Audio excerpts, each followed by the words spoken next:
We're going to give it just a minute for folks to join before we get started.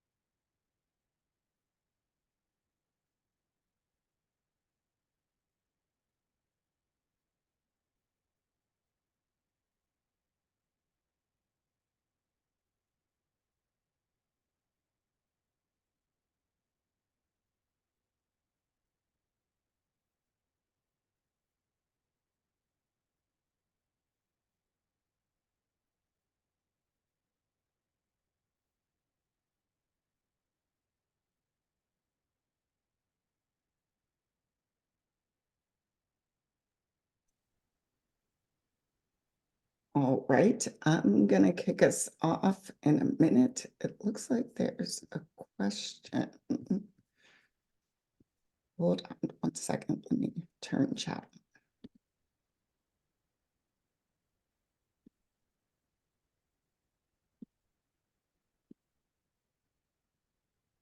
If you have questions, you can just drop it in the chat, any preliminary questions. But anywho, I'm Tanya Verkaitis, the Executive Director of PSRPA.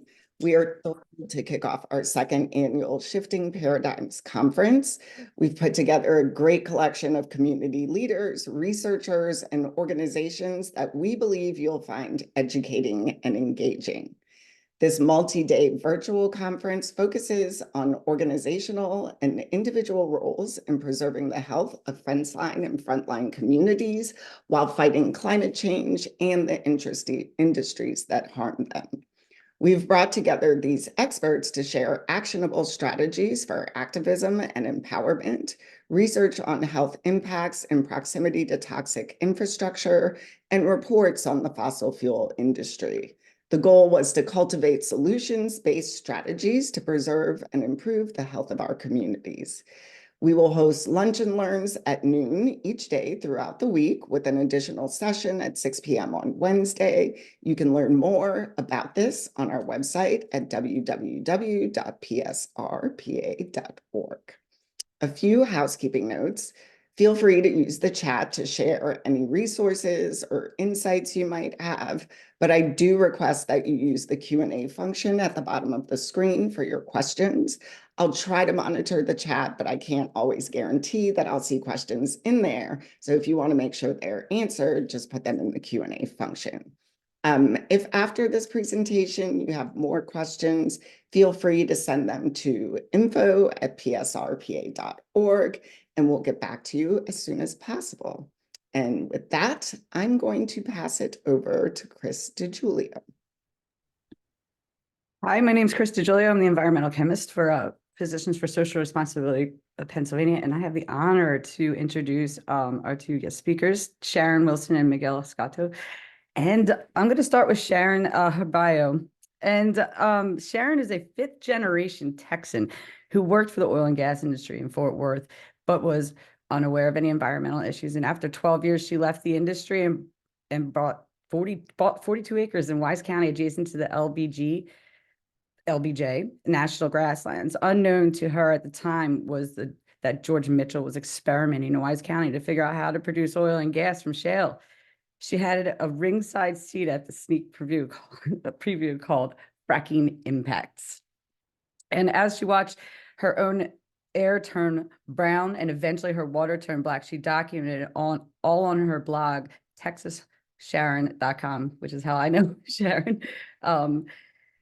So Sharon and her son moved to Denton, Texas, thinking the city would provide them with more protection. That irony still burns, but it brought her life's work with Earthworks Oil and Gas and Accountability Project in 2010.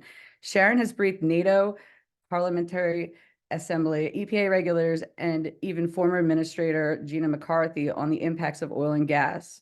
extraction. In 2014, she became a certified optical gas imaging thermographer and now travels across the U.S. making visible the invisible methane pollution from oil and gas facilities and giving tours to media, members of Congress, state lawmakers, regulators, and investment bankers. And Miguel, he's he grew up at growing up in the border West Texas community of El Paso, Texas, and I'm not even gonna try to say it, the names. So Miguel Escoto has witnessed the oil and gas industry's oppression of vulnerable communities for many years. Since 2020, he conducted field work in the Permian Basin alongside Sharon Wilson. As organizing director, he uses this oil field perspective to support and foster climate movements and organizations in West Texas and elsewhere. Miguel is a founder of Amanter People's Project, formerly Sunrise Movement of El Paso, a membership-based power building and climate organization in El Paso, Texas. He is also founder of the only climate organization in the Permian Basin, Texas Permian Future Generations. He's 25 years old and is based in El Paso, Texas. And to both of you guys, I have been watching both of you for many years. Also as a thermographer, Sharon has been one of my, I would say, mentors, essentially, helping. And I'm excited to hear this presentation. So I'm going to start with Sharon. I do believe you are going to present to the audience first. Yeah, I'm up Take it first. away. Thank you so much, Chris. Let's dive in, Miguel. So Chris has already talked about my bio a little bit, but I'll just say I moved to Wise County in 1996. And 1997 was when the first successful shale oil and gas well started producing. What I experienced on the front line of the early fracking boom is that my real America did not fit my paradigm. And I love the name of this event, a paradigm shift. So I'm going to tell you a little bit about my very traumatic paradigm shift. When I was a very, very young child, I was an excessive worrier. I worried about everything. Eat your dinner because children in China are starving. That I couldn't sleep at night because children in China were hungry. I worried about the dogs. I worried about the homeless people. I worried about everything. But as I was watching TV, I would see there's a boat in the ocean and it's sinking and there are people on it. And another boat can't get to them in time, but here comes a helicopter. They drop a bucket down. The people get in the bucket. Nobody drowns. There's a terrible tornado and all the homes are destroyed, but the Red Cross comes. People feed each other. FEMA comes and, there's some place for people to live. And I would watch these disasters happening on TV and I would see that someone always comes. So that as a child, that soothed my worrying because I believed in American exceptionability, sorry, but I believed in that. That was my paradigm growing up. Bad things happen. People always come. So what I learned during the fracking boom is that when it's oil and gas, people don't come. And that was a very traumatic crisis for me because everything that I believed in about America and American life was false. It was a false paradigm. And I didn't know what was real at the time. It took a little while of me being in a pretty major distress. And one day I opened my inbox, and because I had a blog, people were contacting me asking for help. And that's when I realized that the way out of my distress was to help other people and then help other people help other people. And, maybe we don't have an America where somebody always comes and where people are taken care of, but we have each other. And I felt like I can rely on myself and I can rely on other people. And that's how I was able to move forward. Next slide, please. So we already know I started a blog, but as people found me, I became a storyteller. I told stories and helped them tell their stories about what was happening. And their stories became some of the first case studies of impacts from the fracking boom. And one thing I learned along the way, and I've got it highlighted with a gold arrow because this is so important, is open records request. Every government agency, in Texas, we call it a public information request. If it's a federal agency, it's a FOIA, Freedom of Information request, but every government agency has to keep records and they have to let you look at those records. And that is the most amazing thing. And I've used it so much to find out how inept our regulatory agencies really are. And one time I did an open records request. I don't even know what I asked for. This is how inept they are. They sent me a bunch of optical gas imaging videos. Next slide. So I didn't really know what on earth I was looking at. It took me a while to process this, go from a normal view to the OGI view, and there's just, smoke coming out everywhere. When I figured out what it was, that's when I knew that this is a game changer. And the EPA made optical gas imaging legal for leak detection in 2006. We have just, Oilfield Witness has just purchased a G620, and that is the newest model of optical gas imaging camera. And it's really, really cool, very fancy, and we're proud of it. Next slide. This is how optical gas imaging works. Humans see in the rainbow portion of the light spectrum. And most hydrocarbon gases absorb infrared in a narrow mid-wave range of 3.2 to 3.4. And you can see where that is. It would be about where the words short wave infrared are on that chart.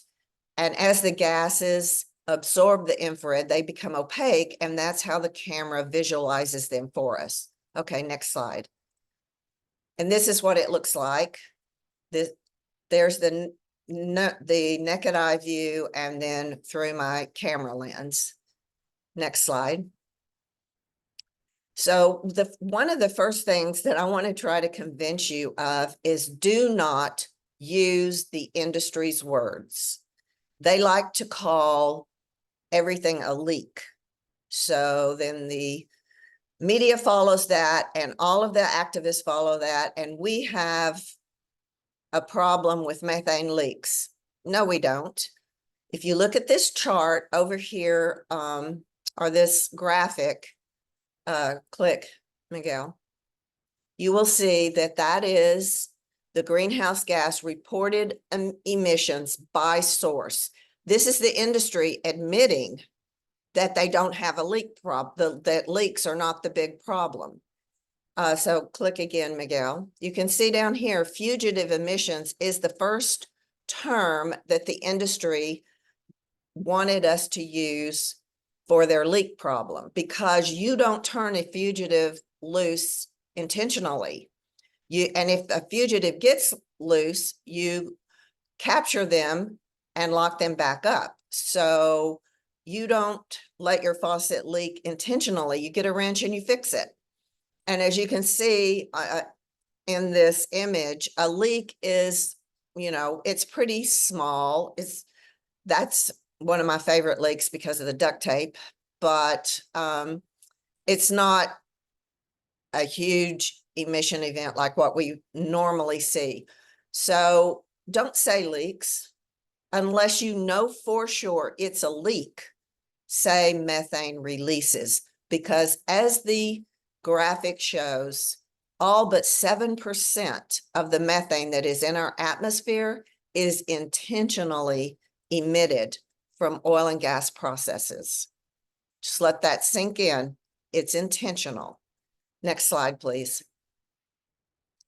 Pressure releases are required because we're dealing with volatile gases.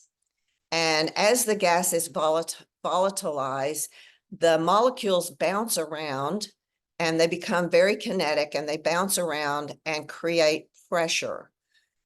The gas is in steel equipment. They have to release the pressure or the equipment will explode. So all of the gas, oil, liquids come up in the same hole there at the wellhead. They put everything in, they try to separate out some gas, and then they dump it into some tanks. The tanks are not designed to hold gas. They're designed to hold liquids. And so when the gas volatilizes and rises to the top, then they have to release that pressure. Next slide, please. But the industry has a solution for that. And the solution is vapor recovery systems. And we're going to look at that, at what that looks like in just a minute. But up here on the top left, you can see when it gets back to the tanks, you can see that there's a lot of intentional pressure releases going on from this tank battery. And what I want to tell you is that the industry doesn't have a methane problem. They have a physics problem. The gas creating pressure that has to be released is a physics problem called the gas law. And I know the name of it because we hired a petroleum engineer, Kathy Martin, and when I described this to her, she said, yeah, that's the gas law. It has an equation that comes with it that I can't process. All I know is the industry has a physics problem, and physics is a fact, and they cannot defeat physics. Not yet, anyway. Down here on the right is something you might not be aware of. Those are compressors, and the purpose of a compressor is to compress the gas and put it in a pipeline. But if you look closely, you can see there are two plumes there that are not coming from the exhaust on the compressor. What's coming from the exhaust on the compressors is uncombusted, partially combusted methane. But those other two plumes that you see that are not heated, that is methane that they are dumping into the atmosphere because they can only put the gas into the pipeline at the pressure that the pipeline will accept. If the gas is over pressure, if there's too much pressure, they have to dump the gas into the atmosphere, and that's another type of pressure release. Okay, next slide. Now we're going to look at the industry solution, the vapor recovery units. And Tim Doty, who is our contractor, worked for Texas Commission on Environmental Quality for 29 years. And he estimates that we find vapor recovery systems failing 75 to 80% of the time. Here are some ways they fail. The top left, that is a vapor recovery system is routed. The tank vapors are routed to the flare. And you can see there, the flare is having a pretty big problem. And so it's releasing a lot of uncombusted methane. The intention is to route the tank vapors to the flare, and it will combust them with 95 to 98% efficiency, which we hardly ever see.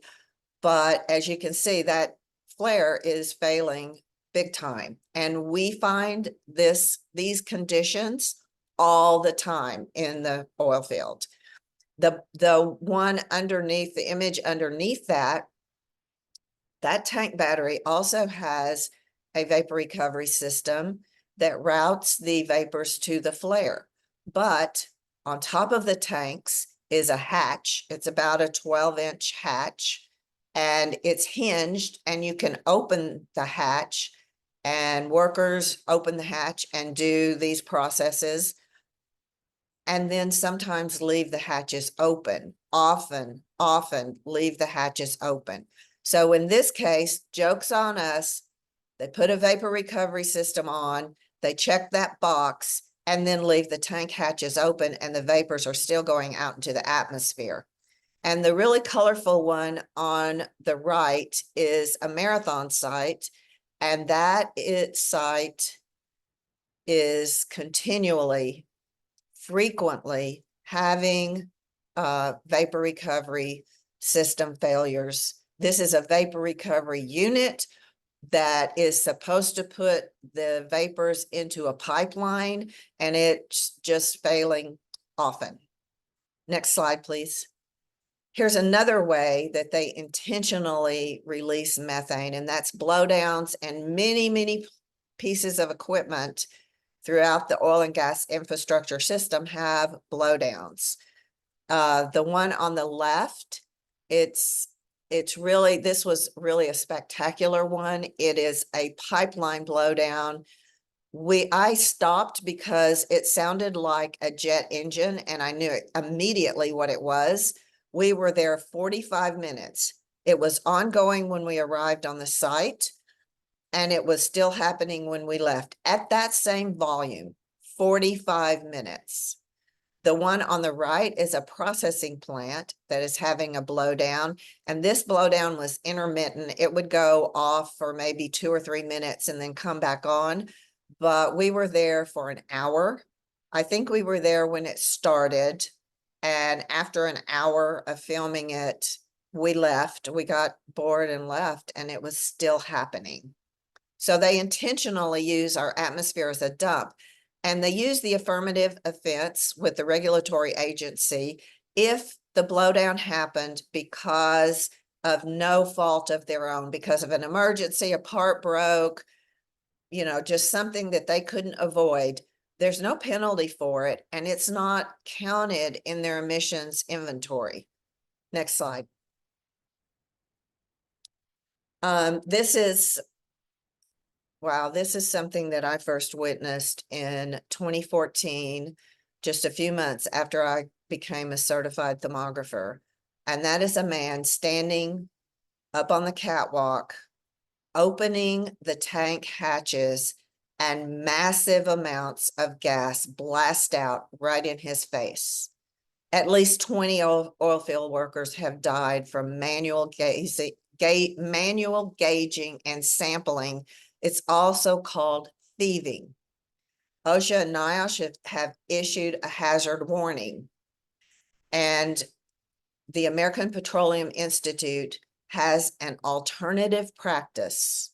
There is another way that the industry could accomplish what these men are doing, trying to gauge the levels in the tanks and trying to get a sample of the liquids. There is another way that they could do this without getting harmed. They can use Bluetooth to gauge the levels in the tanks. They can get a cheaper infrared camera, handheld infrared camera to gauge the levels. There's many ways they could do that. They could put a portal somewhere, a tap somewhere on site, where all the worker would have to do is turn this tap, just like a beer tap, and the sample of the liquids would come out into the container. He would not have to suffer these exposures. But because the standard 21, the recommended alternative practice, is only recommended, the industry will not follow it.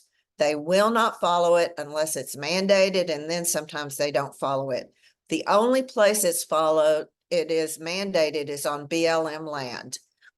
So this is something that all environmental organizations should be concerned about. We should advocate to stop this practice because workers are dying, and we don't even know how many have been harmed. I've made friends with a worker right now he was fatally injured doing this process. He's on hospice, waiting to die. But it's not just about the workers. It is an intense exposure to the neighbors. If your toddler is playing in the backyard a few hundred feet away when this happens, that is an intense exposure to your toddler, to your grandmother, to whoever is outside or even inside. It can come into your house. It's an intense exposure to the regional air quality, and it's an intense damage to our climate. So this is something that we need to all work together and try to get this practice stopped. Next slide. I wanted to show you what clean energy looks like, clean burning natural gas. This is the power plant in El Paso where Miguel lives, and he's going to tell you more about that. I'm actually holding my iPhone up to the screen on the camera, and yeah, that's clean burning natural gas. And that's all I've got. So I guess, Miguel, you're up next. Awesome. Was awesome. Y'all can hear me okay? Here you good. Okay. So Sharon just outlined for us exactly how this technology of optical gas imaging can make very clear, very obvious that the oil and gas industry has a problem. So I want to share just a few thoughts about how we can use that for organizing masses of people, thousands, millions of people based on this technology. But a little bit about myself, like Chris mentioned, I grew up in El Paso, Texas, a border city with Ciudad Juarez in Mexico. My first activism was in migrant justice, but I realized that the level of climate pollution that we're creating, especially in the Permian Basin, is driving climate refugees, especially in Latin America and Southeast Asia. So I decided to go full-time into climate organizing. I began working with Sharon in 2020.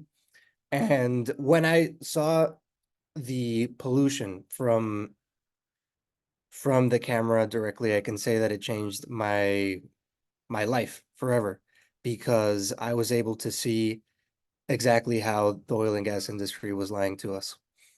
And I started my journey as an organizer, and this is some of what I've learned. This idea of organizing based on self-interest. When everyone here on this call does not need to be convinced that the climate crisis is something that we need to act on, but when it comes to organizing campaigns that include millions of people, the way we think isn't necessarily how everyone else thinks. So organizing based on self-interest allows millions of people to be as active as we are.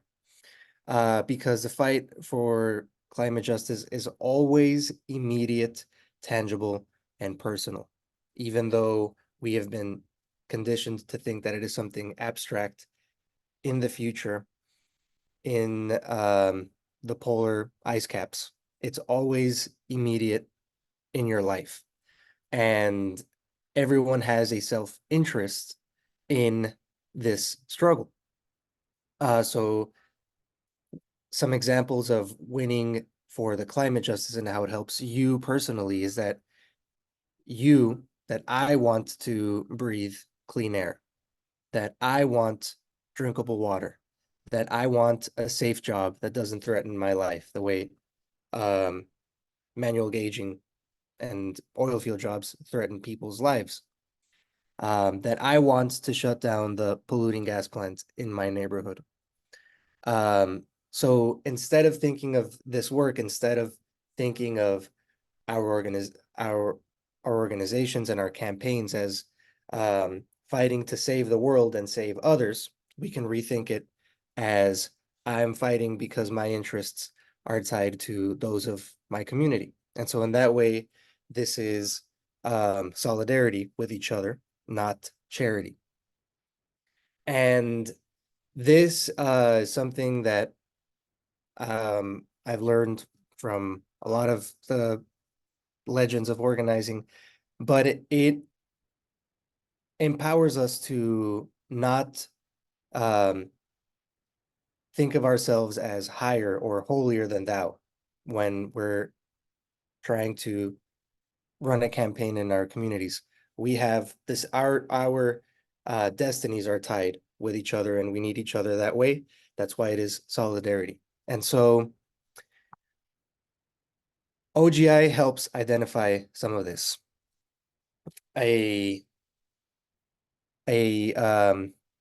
tragedy and irony of the world is that the crimes of the oil and gas companies are largely invisible to the naked eye, and optical gas imaging helps identify those crimes. And so when you imagine you are this worker right here, or this worker is a family member of yours or a loved one, you can very immediately see how their self-interest is for this industry to fundamentally change and to transition to renewable energy. And so, whereas we would convince this person to join our organization, not to save others, but to save their own life, right? And a case study of this, really quickly, applying some of these lessons, is the campaign of fighting the Newman 6 gas plant in El Paso. So the year was 2020. El Paso's privately owned, monopolized electric company, El Paso Electric, wants to expand the already massive Newman generating station, which is this one right here that Sharon got OGI of. They wanted to expand this horrible gas plant. And it would have led to increases in CO2, VOCs, particulate matter, nitrous oxide, a lot of things that harm our respiratory health. And they wanted to expand this gas plant to add a sixth turbine, hence Newman 6.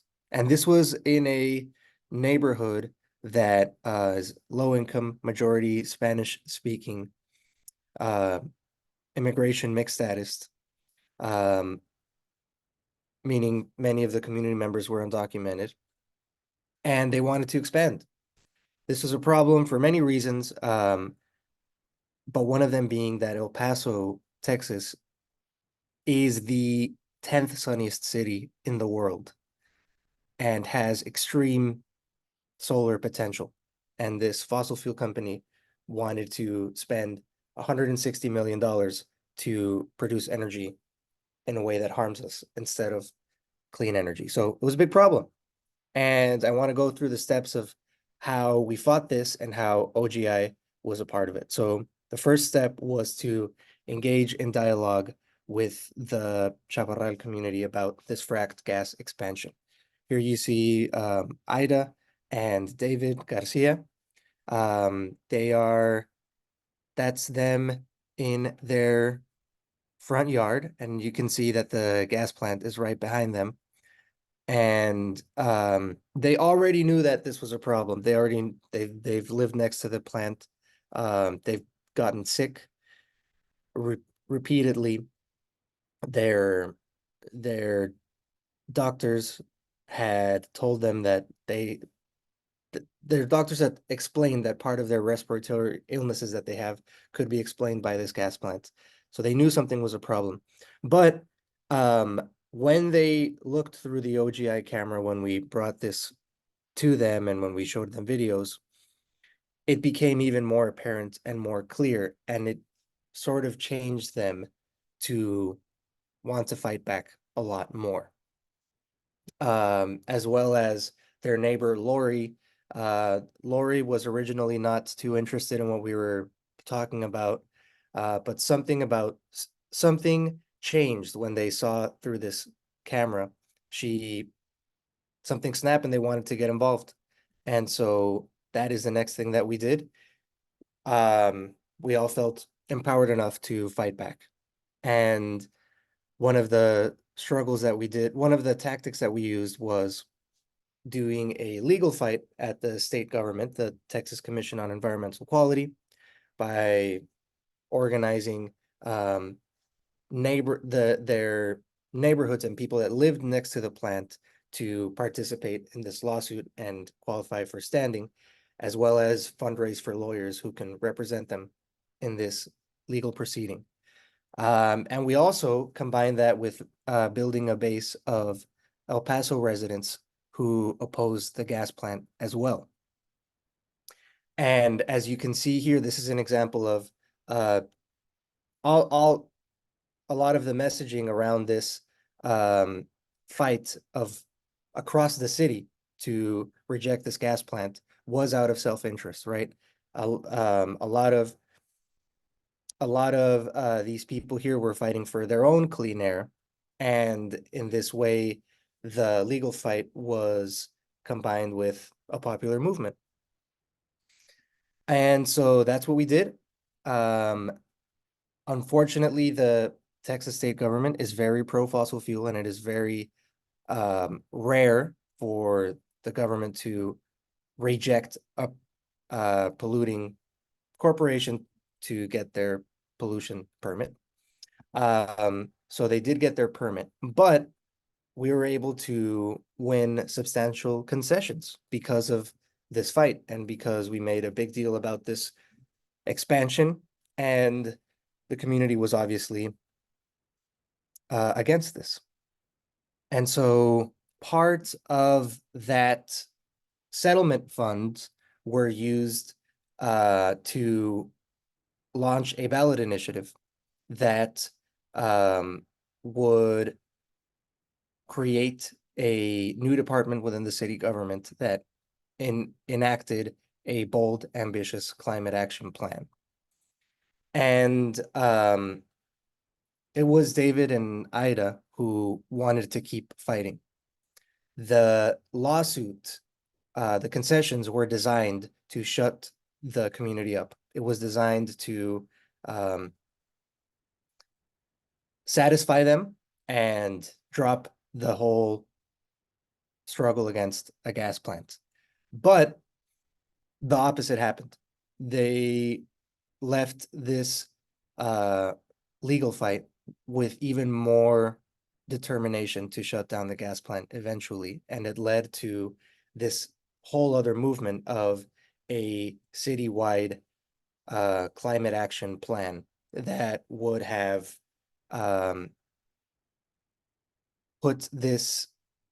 reduced the emissions from the gas plant, and that would have created a department within the government that directly had a legal mandate to reduce emissions.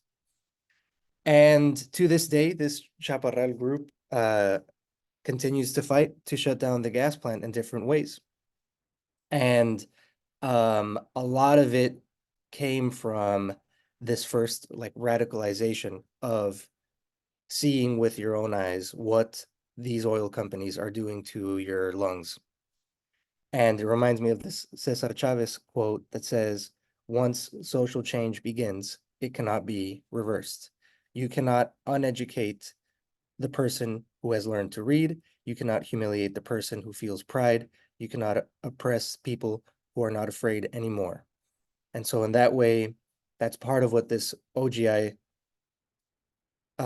evidence can help all movements across the world is to, the oil and gas companies cannot uneducate us after we have learned about how they lie to us and how they pollute.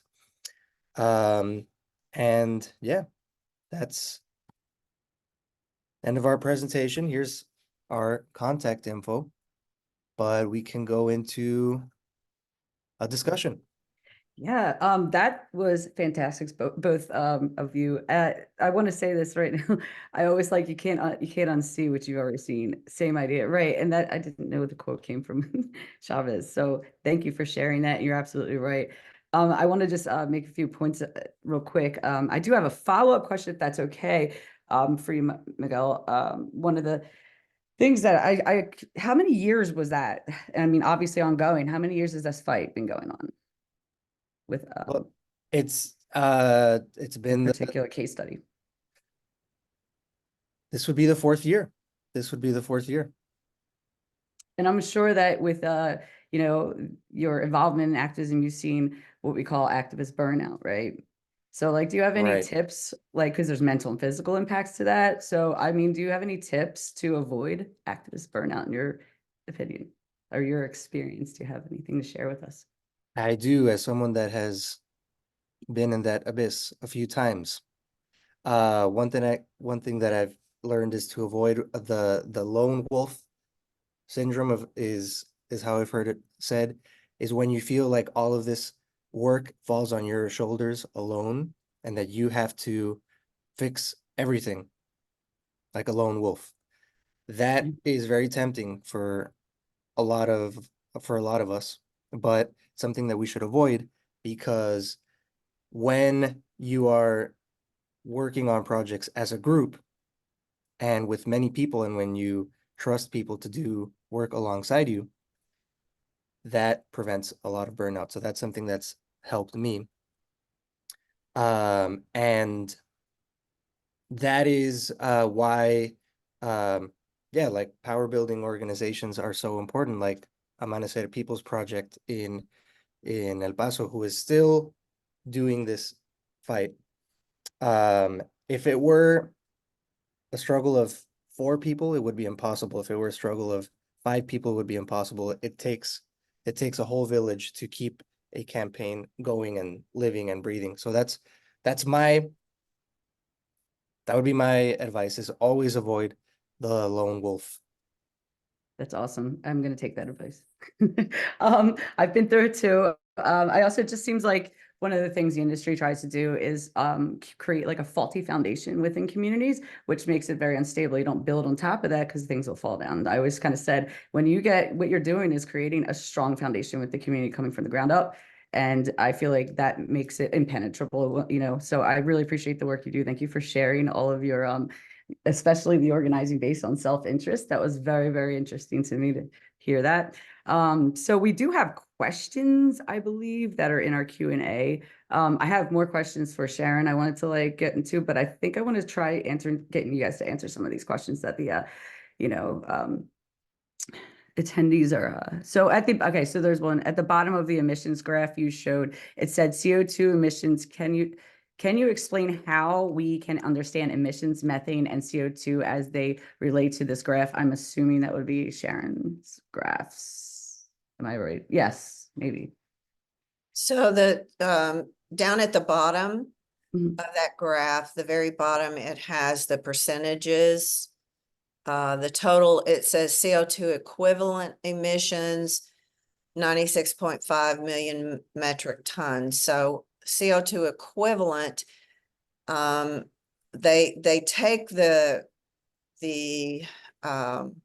warming potential of a gas and compare it to CO2. So CO2 is 1, and methane now is 84 or 86.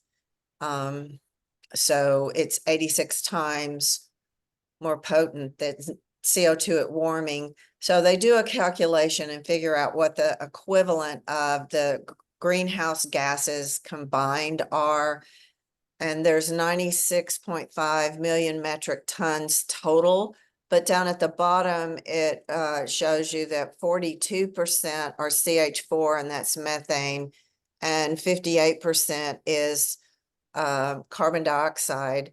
And the carbon dioxide mostly comes from the combustion. There's so much combustion that happens in the gas patch with the flares and all the different engines, the compressors and the VOC burners and all of these things that do combustion. That reduces the amount of methane and VOCs. It might reduce the amount of methane and VOCs if it's working, but it creates a lot of CO2. And the problem with CO2, even though its global warming potential is 1, it lasts for a very long time, hundreds of years, where methane only stays in our atmosphere as methane for about 10 years. So it's considered the low-hanging fruit, because if we could stop the methane from oil and gas, we would very quickly have, the result would be that this rapid warming trend we're on would slow, and we might even get a little cooling from that. Thank you for that. Real quick, also, I know in the past, just for the audience, when you say combustion and flaring, could you explain why, like, the flaring and versus, like, you know, when we see in the OGI, we see what's not fully combusted. Could you explain that to people, like when you're imaging sometimes these flares, that what that means? I know you explained it a little bit, but I know combustion sometimes confuses Yeah, people. and so the industry and their captured agencies. Can you go back to the other slide, Miguel, that chart? Because I think that is very telling, because it's industry kind of admitting, you know. So when I first started doing this, you cannot believe the intense bullying, misogyny, mansplaining, and I still get that constantly, especially on LinkedIn.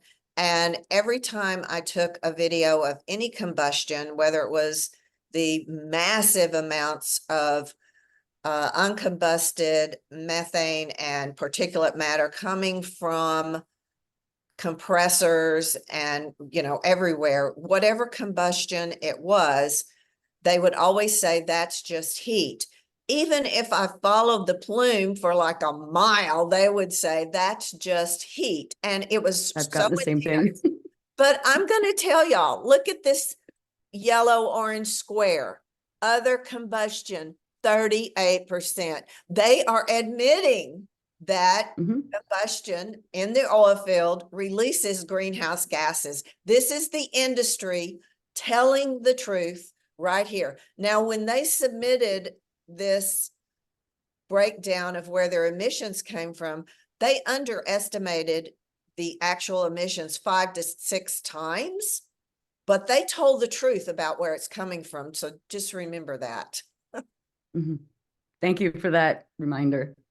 So we have another one that kind of falls in line with the same system. What vapors are included in recovery attempts in a vapor recovery system?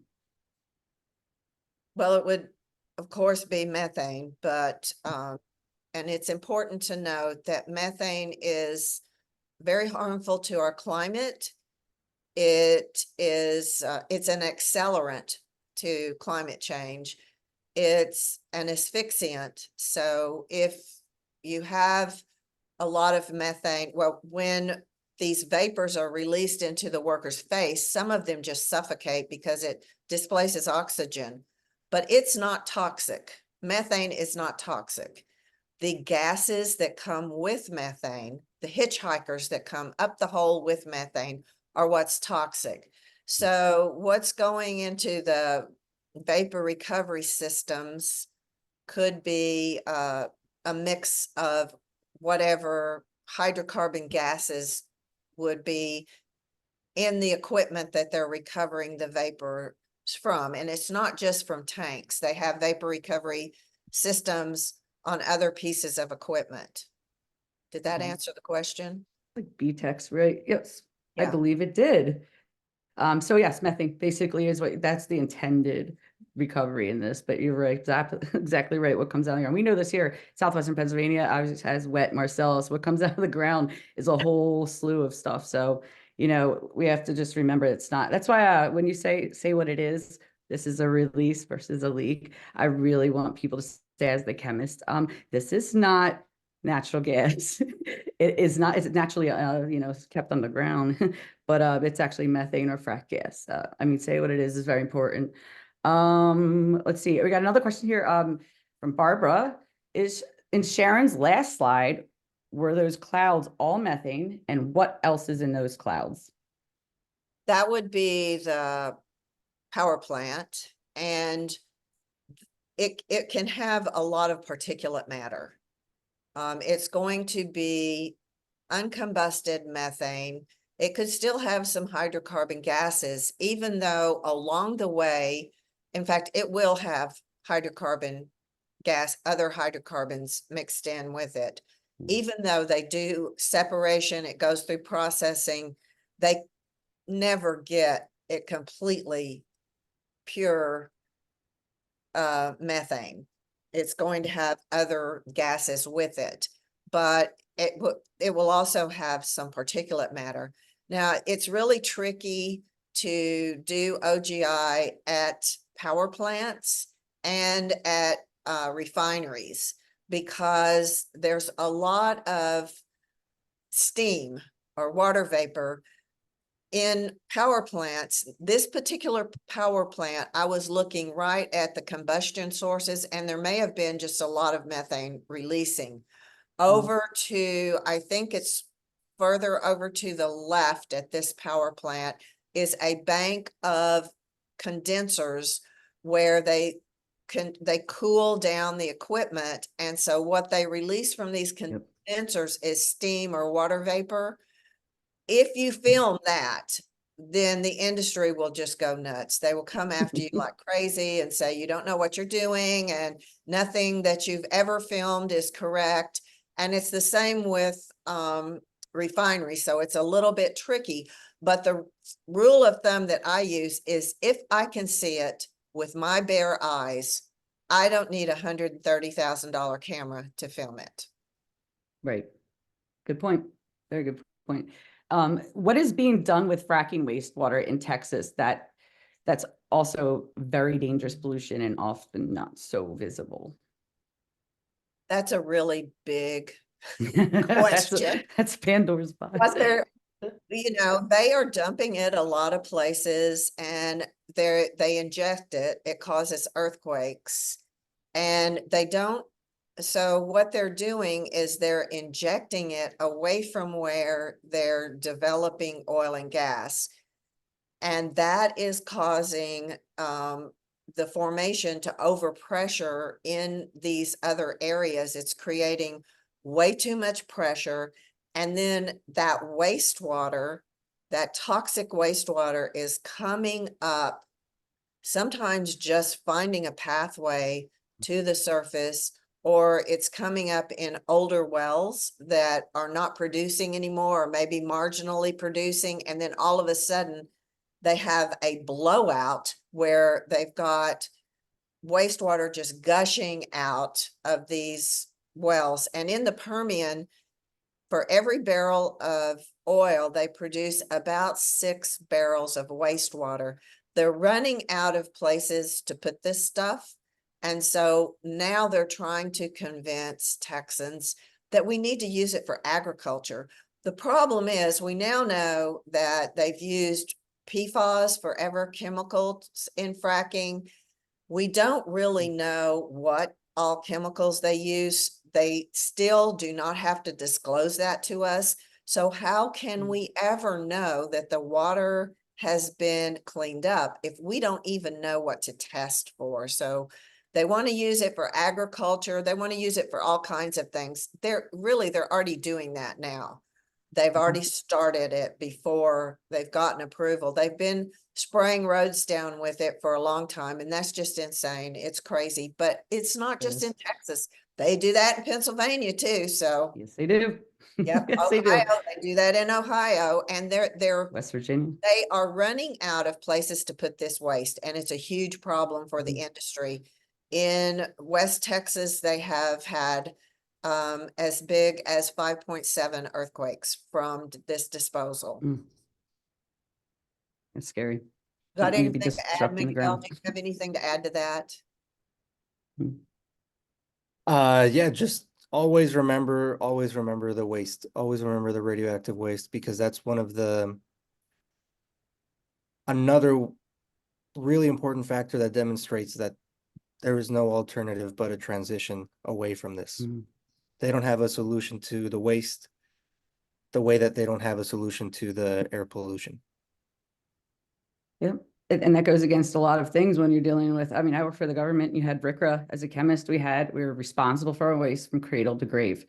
And this Halliburton loophole, I think we all know, has allowed them to escape this. And what we are finding out in states that they have primacy over their own, and states can always regulate better than at a higher standard than the federal gave them. So I mean, you know, we're seeing in Pennsylvania, like we are aware of this. They're mad because there's a loophole, but they're still not able to get stricter, you know, cradle to grave. And we're just, if we don't stop that behavior, I mean, this is something we should be learning from, not something we should be repeating. It's obviously dangerous, and we're both living in extractive states. Like Pennsylvania's like 150 plus years of extraction. So I mean, that we've always learned that the waste always comes back on the backs of the people. We have to clean up the mess. So I get it. We have a question for you, Miguel. If you're ready. The work in coalitions is sometimes hard, especially when there are so many org scholars in the US that have a more mainstream lobbying the government approach. How can impacted Indigenous, Black, Latinx communities best work or not work with this mainstream tendency, in your opinion? And are there more powerful approaches to real transformation in public policy? That's a big question. I don't have all the answers to that, but I can share my thoughts. First point about coalitions, it is extremely hard. I agree. And each one of them is different, have different dynamics, but the important one of the litmus tests is who makes decisions in that coalition. Because yes, many times it is the massive big green organizations and the scholars that have never been on the ground. So that's one thing to always keep in mind on who is making decisions in this coalition. And the answer should be the people that are most impacted should be the ones making the decisions on strategy, even though that's not always the case. As far as the lobbying the government approach, I think it depends, and the strategic question should be like, does XYZ tactic or campaign build power and threaten the industry? Because sometimes the campaigns don't do that. And sometimes they can do that. So there are lobbying campaigns or like reformist campaigns that build your base and build your muscle to get your 100-person organization to a 1,000-person organization, and then that way you ask for bigger, bolder demands. Is there more powerful approaches to real transformation? There absolutely are. And the last time there was a general strike in the United States was in the 1930s. And I'd like to see more of that, but we can't just call a general strike tomorrow. You know, it takes a lot of movement infrastructure to do something like that. And yeah, general strikes have been a big way that decision-making power changes in capitalist countries, especially in the US. That is one of the main reasons why we won the New Deal in the 1930s, even though there were a lot of racist aspects to it. It was a working class led movement that won a lot of the benefits that we see today. So yeah. Great. I hope that answered. That's like a 3-hour I think question, but I mean, like you guys said, we all, you guys could talk about this as you guys do this for a living, so I'm sure you could talk hours for this. And I want to follow up with that. There is another question I'm aware from somebody else, Methane. We can answer that after I follow up here with Tammy's asking, what are your goals as a relatively newly formed organization? I'm curious to know if your work will mostly be in Texas and the Gulf region, or if you plan to work on a federal level.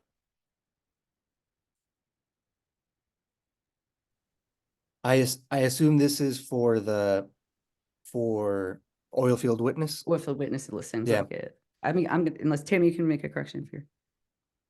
Well, yeah, mostly the Texas and the Texas oil fields, as well as the Permian Basin, which includes some of some of New Mexico, and that requires, to the dismay of many Republicans in Texas, federal intervention.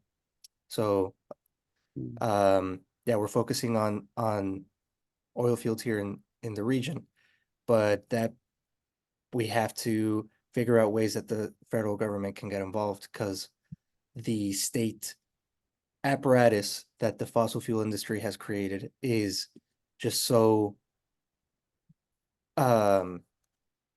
overwhelmingly fossil pro industry, you know. So Yeah. so yeah, what would you add, Sharon? Yeah, well said. She'll mute. Yeah, I wouldn't add anything to that, I think. Well said. All right. So yeah, by the way, we understand. I like how you held your words very well there, Miguel, and how the state is. I literally would not say it the same way. I mean, ours, it's corrupt. It's basically public corruption. I mean, organized crime. I'll say it out loud. Exactly. So I'm going to go back to, thank you. It gets kind of tiring, but I just say what it is, right? So somebody was saying about the methane, which I can understand why this is confusing. I'm so confused and keep hearing about how toxic methane is to human health. And you were saying it's not true. Only the gases that hitchhike along with them are. Is that what you're saying? I feel like this will be pretty quick. Like methane, you were saying, right, is methane, it's CH4, and that alone is not what they're considering toxic to human health. It's it's frack gas. Like, I can we think when just say- people say methane is harmful to human health, I think what they mean is it's accelerating climate change and we're not going to survive. We're not going to be able to grow food. We're going to have constant horrible weather events and we're not going to survive. So methane is harmful to humans, but just I cringe a little bit every time someone says that about methane, because technically it is an asphyxiant.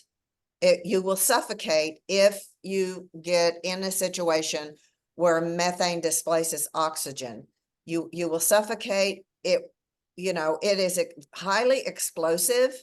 It will blow up, cause fires, but it is not toxic. It's not what makes you have cancer and all of these horrible impacts. It's not like H2S gas that will kill you just without, very high concentrations. So it's the gases that come with methane. It's the hitchhiker gases like benzene, toluene, ethylbenzene, xylene, all of these neurotoxins, the carcinogens. And then when you burn methane, it creates formaldehyde, which is, I think it's still a suspected carcinogen, but it causes nasal cancer. And that's probably why a lot of people in the oil and gas patch have nosebleeds. So methane is very harmful, but it's not toxic. Right.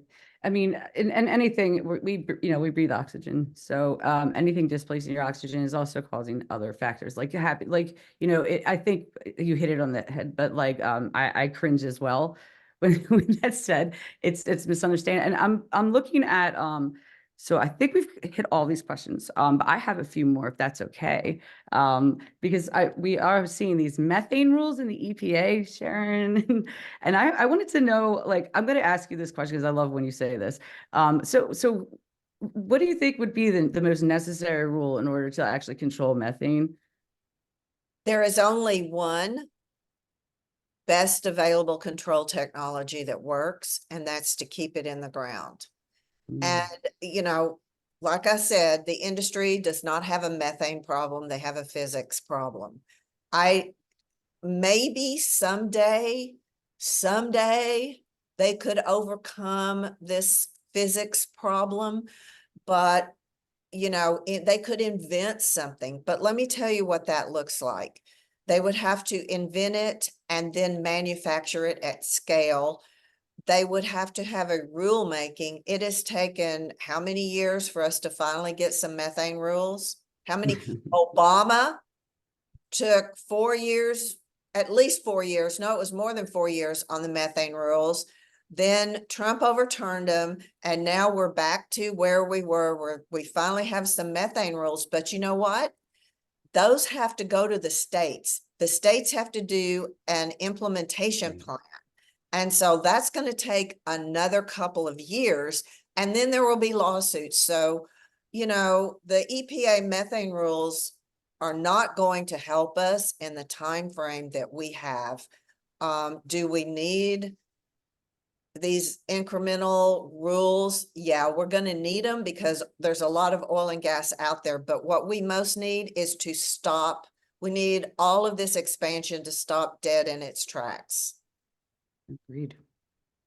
That's exactly why I asked the question. It's exactly the only I mean, you're expert at the time frames. It does not make any sense, especially knowing 10 years. You know, the methane we're releasing is that, like, we're at the highest levels of production right now, aren't we, in the United States after a while? I mean, come on, it's only going to get worse. So yeah, you can see that, how that's going to compound and how it, you know, delays what's going to happen. It doesn't, and bureaucracy, as we know, is so fast. Sarcastic.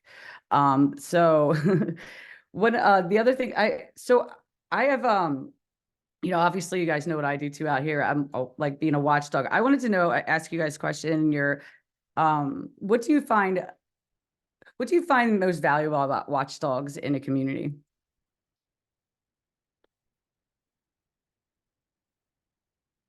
Well, I can tell you my experience when I first got certified and first got my first camera.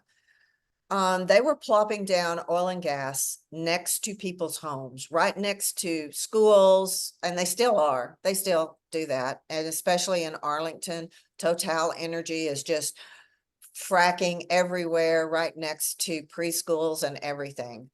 But when people would say, ever since you put in this oil and gas site, it smells terrible, we're sick, and they would have all of these health impacts, and industry would say, it's not us. Look, you can't see anything coming out of there. It's not us.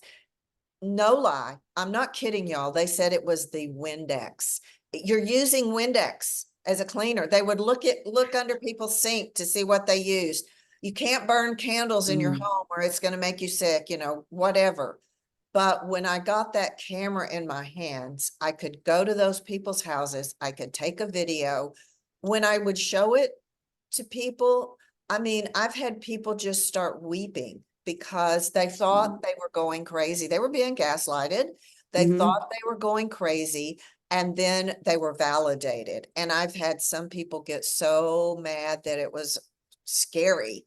But, you know, that's one valuable way. When I first started with this, that's why I wanted to be a thermographer, was to help individuals, to help communities. But now I feel like it's so much bigger than that.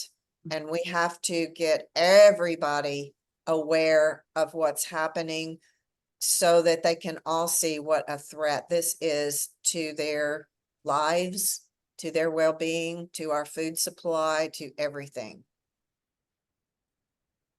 That hits home. Miguel, do you have any? Yeah, I would say that in a perfect world, it is the government that is that watchdog against the corporation, but we are not in that world. We as like civil society have to watchdog both the government and the corporation. So that makes it worse, and that's because fossil capital has successfully wields the government at a lot of levels of power. And yeah, these corporations, like, they have lie departments. They have people on payroll whose job it is to lie to the community to allow for profits to happen. So we just have to know that they have lie departments, so we need to have like truth departments. Because they That's all true. have this, they all do this. I mean, one of the greatest lies was that both Exxon and Shell knew since the 1970s that a global climate crisis was going to happen, and they lied about it anyway, so we have to keep going. Yeah, it's scary to be, I mean, whistleblowers have been coming out in some ways, that's even scary for that. I mean, they're going against the same scary monsters that will ruin and destroy your life. So it really got a good, you know how to isolate, compartmentalize and attack people pretty well. It's kind of like a military thing, which is scary. It's, it's a takeover. I have one other thing. So you guys are both out in the field, and we talked about workers and the health risks that we're seeing. And I'm, as a watchdog, what do you guys do, or how has this, like, have you felt your own health impacts? How do you protect yourself when you're out in the field? Are these things that you guys think about as a watchdog, knowing, because we go out and put ourselves in, in areas, plus you also live there. So if there's anything you want to share to help people understand, like, the risks or how you mitigate them. We've both had health impacts. I mean, sometimes just the ambient air in the Permian is so bad that everybody has health impacts. Mhm. But Miguel and I kind of have a rule. We stay on public property, we stay on the public roads, and if we see a site we want to look at, we stop before we get there. We're always aware of the wind direction and where the plume is going so that we don't get in the plume. And hello, if you get in the plume, you get out.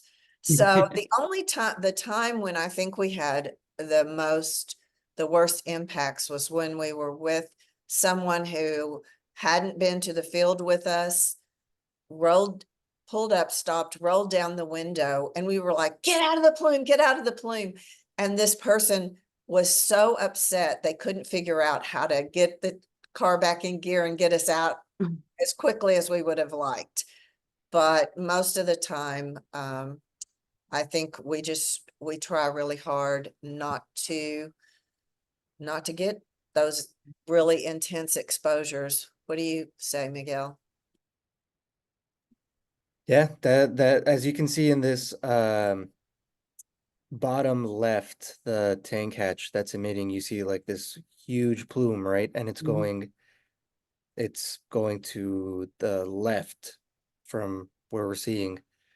So yeah, we're crosswind right there. We want to make sure we are not downwind always. Right. Yeah, when we take people out on the field, sometimes that gets people are like excited to just go up to a site and point the camera at it, but we have to always caution and survey before we approach. Right. As part of our training in the certification process of thermography, they say even bad, they don't want to see imagery that has the plume coming towards you. And you actually think that's a good, no, you're supposed to, it's part of the safety feature. So I'm glad for you guys know that it is scary, but I mean, the work is possible when you take care of each other as a team and that you're paying attention to these things. And that's like a large part of watchdogging. You guys are managing and juggling so many things out there on top of, the camera, the organizing. So it's awesome to talk to you. I have another question, Sharon. I think you might like this one. What is the dumbest thing a reporter has asked you? And I said the word dumbest, so. Oh, you're on mute. I'm talking, well, I'm There you go. muted. That's my favorite dumb question I think I already addressed this. When one very eager young reporter said, well, don't you think that the industry can invent something that could fix this problem? And y'all, this was like last year, maybe. And I was like, oh my God, I could hardly keep my composure. I said, so I just went through with her. Yeah, maybe someday they can. We can't wait till someday to do something about this. But even if they invented something, you know, here's all the processes we have to go to, and it would be years before that's even, you know, in play. And then the industry always gets grandfathered in. So, you know, that they'll say, well, this can apply to new equipment, but not what's already there. So, you know, the answer are, I think we're at the point, I know we're at the point where we have to keep it in the ground and we need to Okay. stop the expansion.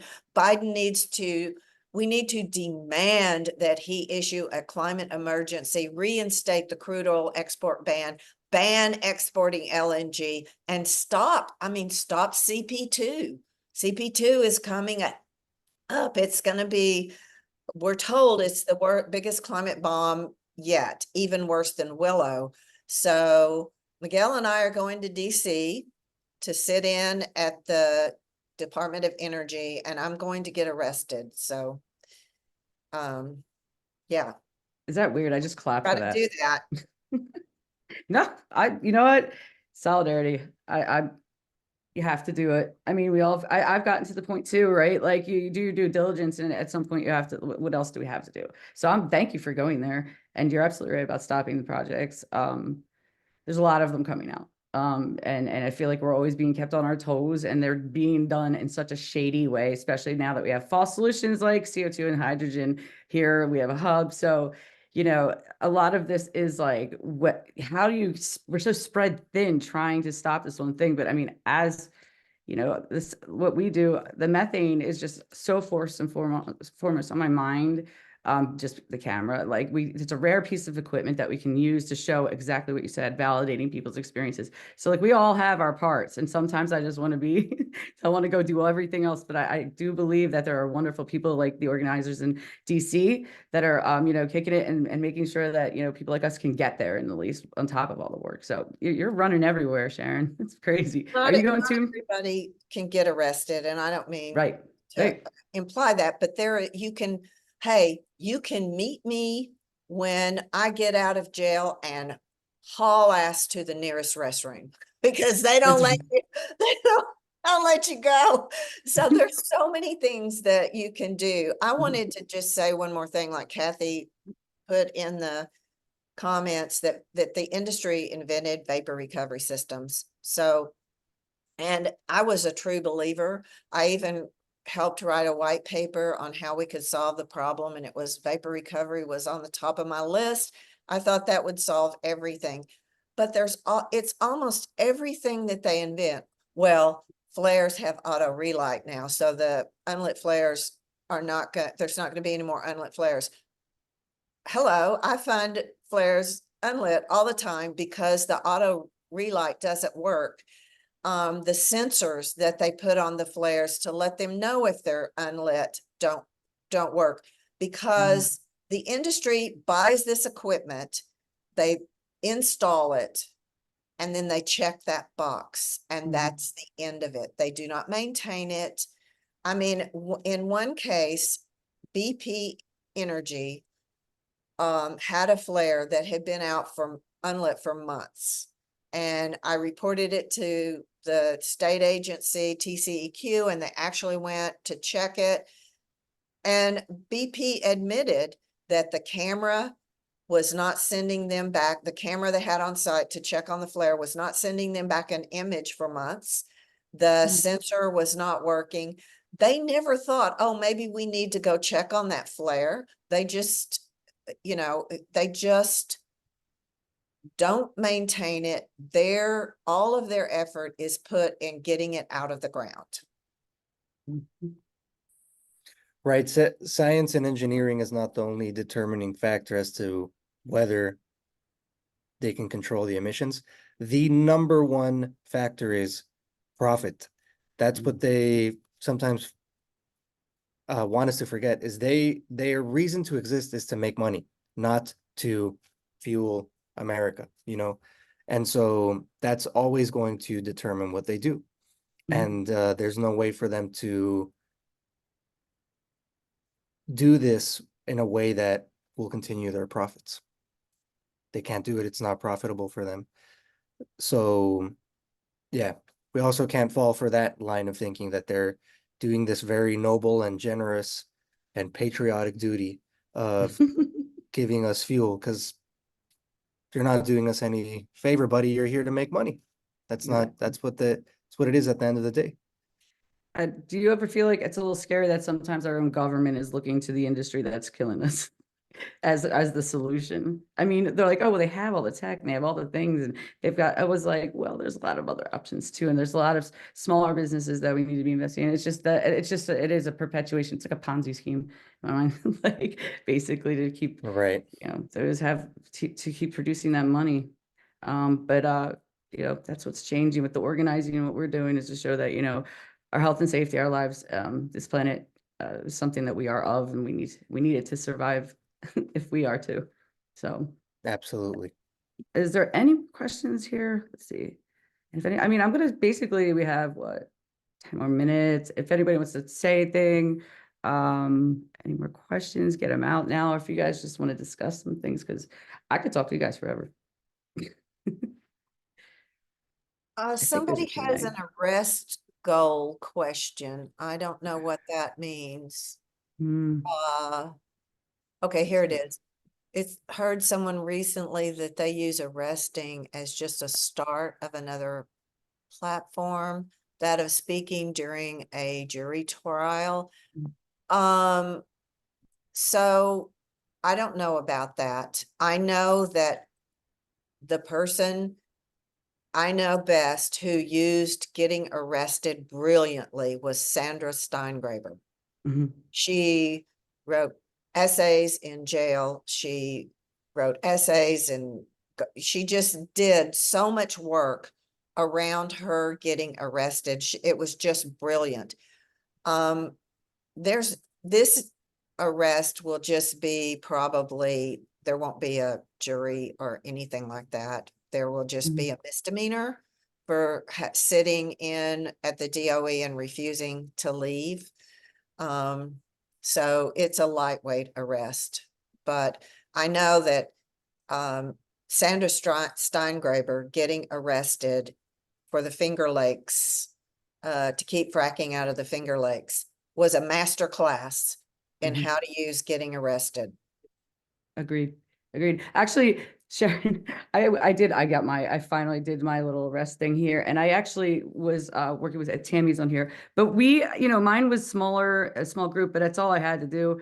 And we got arrested. We went and we thought it out really well, because the arrest is not the only part of the action. Sometimes it is what you're going to plea in court, because we've seen things with the necessity plea. In Pennsylvania, we have a justification plea. So I actually did what I did, stopping a multi-billion-dollar company for a night, and we pled not guilty, and we actually won that case, which is a really important thing to say, because the harm that we were creating, where it was lesser than the harm that we were trying to prevent. And it was proven. It's a small court, but I feel like these creative methods are it's not just the arrest you're focusing on all things around it as well. And sometimes we have to think about, strategy and ways the courts are corrupt, and we got to get rulings. We need precedent set sometimes. So, I think all the work, that's why it's 1,000 cuts and everybody has a part in this. So, I'm sure, Miguel, you know that as an organizer, have seen all the wonderful parts in organizing from your perspective. I can only imagine. I mean, how many things we need in order for it to be successful. So I believe it is 1:23. Have we any other getting arrested? So Tammy, good point. Getting arrested provides a platform to raise the issues. You can choose to plead not guilty and fight in court. Or you can get information on record, right? And then using necessity defense principles. So, I think a lot of the rights of nature movement was trying to, I think it was that one, if I'm correct, Tammy, that we're trying to use necessity, or a lot of no DAPL folks who are getting arrested. Yeah, but they're going hard on a lot of people too. So, that's why the strategy is important, making sure you're supported. So let's see here. Does being arrested make a difference? What do you guys think? Well, I was arrested during the tar sands. Remember when, it's been a long time ago, but they organized every day people would come and get arrested, a lot of celebrities, and I don't know, it went on for weeks. And I was arrested with Margot Kidder, who was the first Lois Lane. And so we had a friendship then, and it elevated me. I went on a speaking tour, tried to keep fracking out of the Shields Valley in Montana, but that sustained effort of getting arrested, I think, did help. That helped the tar sands pipeline. Some tar sands still moves through, but the main pipeline did not go through. That's good. That's some nasty stuff. Right. Yeah, like Tammy mentioned here, it all depends on the strategy. So does this action build more people power? It's that simple. And if the answer is yes, then it works, you know? If it gets the issue to be covered by the media, if it inspires people in the community to turn from passive observers to organizers, makes a big difference. Absolutely.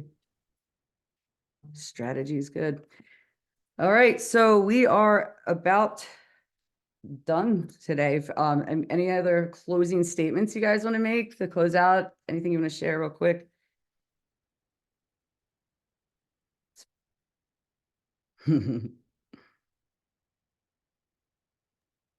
It's really hard to type with this thing on my hand. So Oh, I hope I didn't make too many typos. I get it. Yeah, I'll also say we put the our contact info here. If you have any other questions, please reach out to us. And we have quite a bit of educational material already out there, and we welcome you all to see that. Let me link our link tree into the chat here, where we have some videos. We've done a 15-minute short film documentary on what we discussed today. So if that can be an easy format for you to share with friends, family, comrades. There's our link tree with a whole bunch of our materials. We are just so very grateful to PSR Pennsylvania for having us. Really honored to be here. And I am honored to be able to be the moderator of this because I love the work you do. And I feel like I have so much to learn from everything. And both of us, working together, #1 state, #2 state, it's got to kill it. We do. So I wanted to thank you so much for taking the time out and giving such a wonderful presentation, very informative. And also, I would definitely encourage people to reach out to these two and check out their website. They have a lot of wonderful information. Some, I think there's a blog and a lot of cool videos. So thank you so much to you both. And yeah, stay safe out there and keep watchdogging. Thank you so much, Christine. Thank you. See you Bye. later, everybody. And don't forget to join tomorrow's. We have again tomorrow at noon. All right.